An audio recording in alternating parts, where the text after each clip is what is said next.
Hi, crafty friends. You guys, let's take these plastic Dollar Tree houses, which light up, by the way, super cool, and turn them into something fabulous. So I'm using some chalk paint here. I'm obsessed with green this year. I don't know why. I did it at Halloween. Now we're doing it at Christmas, but we're going to completely cover all of these. So it did take a couple of coats, and then I had to go in and touch up some areas just so they were all completely covered. Now, if you wanted to, you could use spray paint. That might be easier, but the chalk paint did work out really nicely, and I love how it's kind of like a flat look, because what we're going to do is we're going to add the fabulous part to this. So I thought it would be really cool to add, like, make it look like kind of snow over it. And then I was like, well, let's try to think of something maybe a little bit different. So what I decided to do was I grabbed out some Rub and Buff, and I'm using it in the color Pewter. So what we're going to do is we're going to hit that in all the high points.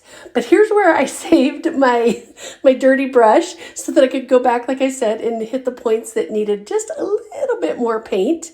That way you don't always have to clean your brush if you just wrap it in aluminum foil. It's easy peasy to do.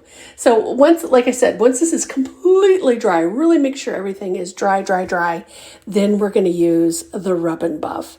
And you guys, I haven't used that pewter color as much as I have the gold, because y'all know I have a bit of a gold obsession as well. I have a lot of obsessions. I just thought of that. But I really love how it turns out because it gives that effect of really, like, it's kind of like snowy. And these, I can't remember which one of these houses. On the top, there was like a snow effect on it. So I really hit that as well. So I'm just using this little brushish kind of spongy thing that I have and just hitting all of those areas that are kind of raised. Now the church, I went ahead and did the roof, just kind of went across and then just kind of hit all of the nooks and crannies. You can do as much as you want or as little as you want.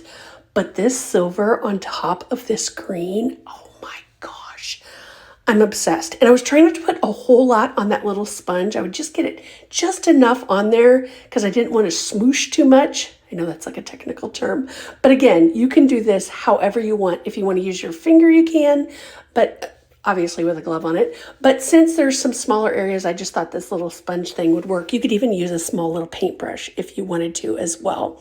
So I just had a grand time putting it in all the little areas. It's almost like coloring. Oh my goodness. All right, so once you get them the way you want, then you can decorate up however it is. But I thought, oh my gosh, let's light these up. And one of them was actually had like a battery in it. I was like, oh, well, this is fantastic. But the other two, I had to add a couple of double A's, but that's okay. But I will tell you what, you guys, here in a second when you see how these turned out. I mean, look at that silver. Oh gosh, I am just digging this so much. Let's see what else I can come up with. All right, friends, so here's how it turns out. I mean, are these not adorable? And the lights just like make it. All right, guys, thanks so much for watching. Don't forget to follow the page for more crafts.